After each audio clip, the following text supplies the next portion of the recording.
Welcome to this initially unpleasant video, friends.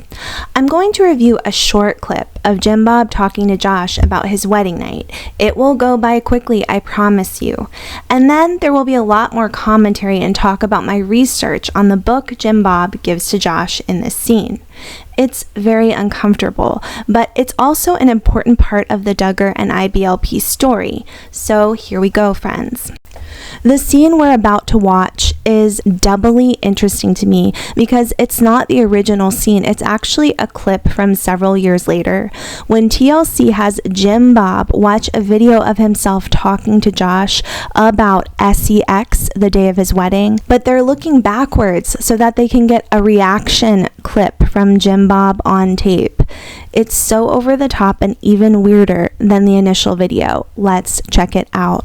May I talk with you about the birds and the bees before the wedding night? That facial expression is so weird to me. How is he not completely embarrassed and feeling awkward about having to watch this clip back? Yes, we're all adults, but the way he interacted with Josh was just so over the top on the show. Definition of normal children. A man is instant on, instant off, but a woman is like it takes time. Josh and Anna wed in September of 2008, and allegedly Josh and Anna followed the rules of courtship as outlined by their parents, following the IBLP model. They never kissed and only gave side hugs in the months before the wedding. Our goal is to remain pure before marriage, Josh explained in the 17 Kids and Counting episode of Very Duggar Wedding. Wow, that statement did not age well. And that includes abstinence and saving our first kiss for the marriage day, Josh added. I think I kind of understand how it works. Yeah, it's kind of like Legos. It's like Legos, Jim Bob says. I don't know. It's really gross for me, knowing everything that's happened afterwards. And do you guys remember that directly after this scene, Josh goes to speak to cousin Amy, and that scene is even more ridiculous.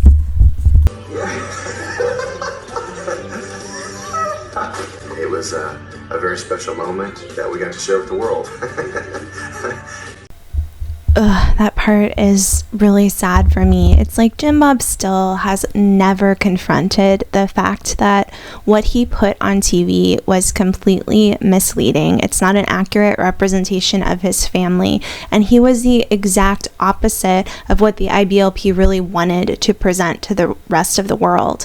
His family is not something to aspire to. I don't know if this doesn't have pictures or anything, but it's good. Oh, man, not joking. That's good. No. I got enough. I'll have a working model. I know it's a little hard to hear, but Jim Bob says, like, it doesn't have any pictures or anything. And Josh is like, really? Oh, man. Well, at least I'll have a working model. I mean, if I was Jim Bob, if I was the parent at that point, I would be like, cut. And I would talk to my son about how inappropriate he's being and finish whatever talk we're going to have behind the scenes. That should have been Jim Bob's clue that this was not the kind of conversation they should be having on camera. Right. Probably didn't go in exact detail of everything for national TV, but it was something that Josh got the point, and it looks like he got the message there and understands it all. They got 3 grandkids now. Right, yeah, that's Jim Bob talking in the reaction video. And once again, I think this was like, the reaction was shortly before it really came out, what Josh Duggar had done to his sisters. But it's like Jim Bob has no ability to understand that what was going on in his household was not okay. It's like he can't even fathom that he should be taking some responsibility for what happened and not putting his kids all over national TV, knowing what's happened in the past with them. Okay, so here's where I think Jim Bob and all the leaders in Josh's life did Josh even more of a disservice. They were all aware that Josh participated in morally corrupt and even criminal behavior that deeply affected his family years before, yet they still chose to support him in playing a role on TV of an innocent, committed to God virgin for the TV show. Doesn't that teach Josh that it doesn't really matter what your behaviors are, what you participate in? It only matters how you present yourself to the public. It's sort of like they were saying, please go ahead, do that nasty stuff in the background. Just don't let anyone important see or hear about any of it. Just make sure you represent our family and our God the way that we've trained you. That is a major mine F that clearly would have affected Josh's outlook on the world for the rest of his life. Okay, so the SEX manual given to Josh Duggar on his wedding day is the first in a series of books written by Dr. Ed Wheat. Here are some names in the series. The book that Josh allegedly got was called Staying in Love for a Lifetime. But the book that the Duggars frequently recommend getting for a newly married couple is called Intended for Pleasure, SEX Technique and Sexual Fulfillment in Christian Marriage. The Duggars have claimed that Ed Wheat's books can help improve your marriage and your love lives and help you just build happier, healthier lives. The books definitely don't contain pictures or Legos, but I'm going to talk a little bit about the main premise of the book called Intended for Pleasure. The book starts out with Dr. Wheat explaining that as a doctor, he can only fix so much about a person and their relationship, and that's why he believes that godly Christian counsel is what's really needed for his patients. Dr. Wheat states that so many of his patients, like a large percentage of them, were dogpiling into his office to ask him about their love life problems. Wheat says that the solution to almost anything in life is God. According to Wheat, God says SEX and marriage are good, and we should try to do these 3 things. Number 1, when we marry, we should stop being dependent on our parents. We are to become completely dependent upon our mates to satisfy all of our needs. Number 2, the man is responsible for holding the marriage together by cleaving, quote unquote, to his wife. Cleaving, in the sense that he's talking about, means like to weld together inseparably, so that they become one with one another. And number 3, we are commanded to be joined together in a union, to be one flesh.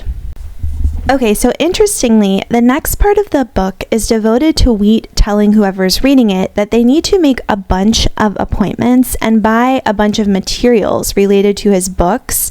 They need to make appointments with him to come and see him in their office, where he does pre-marriage blood tests.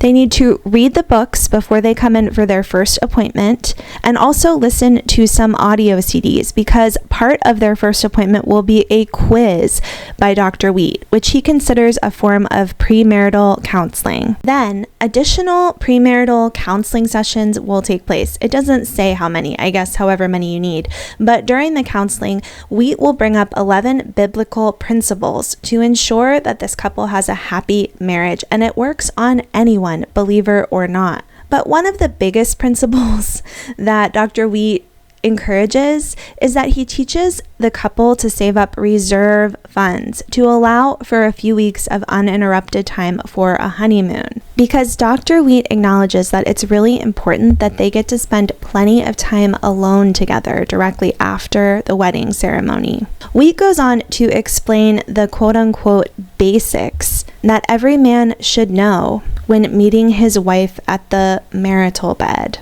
I'm only going to talk a little bit about what goes on here because it's pretty awkward.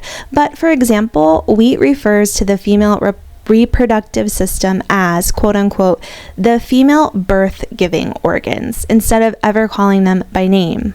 And there's a lot of focus on the fact that, of course, your bride is going to be a virgin. So you need to know the specifics about how to be with someone like that. There are references to how to work on quote-unquote stretching the area and special positions you can use to ensure you get the best outcome, I guess. He does state that he's totally fine with couples having SEX during the female's menstrual period. And he even counsels the husband to not see PMS as a character disorder. The symptoms that occur with PMS do not mean that the woman is weak or unstable or that she has lost touch with God, quote unquote. He does recommend keeping the lights off or at least down low during any kind of contact in the bedroom. He also talks about how a wife that feels pain at first may react more positively after she's had a couple of children and that quote-unquote area has been stretched out. Okay, there are many more chapters in the book, including a chapter about erectile dysfunction. I mean, the book itself does seem to cover a wide range of topics for newlyweds, especially if they've never been given any of this information before. It does strike me as being super heavy on the technical side and lacking any focus on emotional intimacy, which, I mean, many people seek in order to have a great marriage. Of course, there's a big focus on ensuring that God is a part of your marital bed at all times. But I have to say, it was less condemning of physical relationships and even experimentation than I expected it to be. So allegedly, this specific book has been given to other Duggar couples since Josh's marriage and even since Josh was arrested. I will say this, I do feel like Jim Bob and Michelle are really terrible at learning from any mistakes they've made in the past. Not saying this specific book is like the biggest mistake of their lives with Josh, but you think they might kind of, even if they don't want to publicly admit it, they would turn around and try to change some of what they're doing with their kids. I was thinking about how I've seen other potentially awkward scenes on TLC where Jim Bob is talking to another child other than Josh about different things. It could be about sex or other things that we may consider embarrassing, and it's never as awkward and inappropriate as it is with Josh. Josh is always one who stands out as like his responses are so inappropriate. He is off, and you can see it. You can see it on the TV, and I'm sure that it was noticeable in person as well. Guys, I have so much more to say about all of this, but I need to get my kids ready for a special trip we're going on tomorrow. And I have 2 more, I think, very interesting videos coming out about the Duggars over the next 2 days. The first is about the secret reason that Josh ended up being caught in regards to his inappropriate conduct with his sisters. And the second is all about Josh's weird jealousy of Jill. I hope you'll tune in and join me down my next rabbit hole. Have a great night, friends.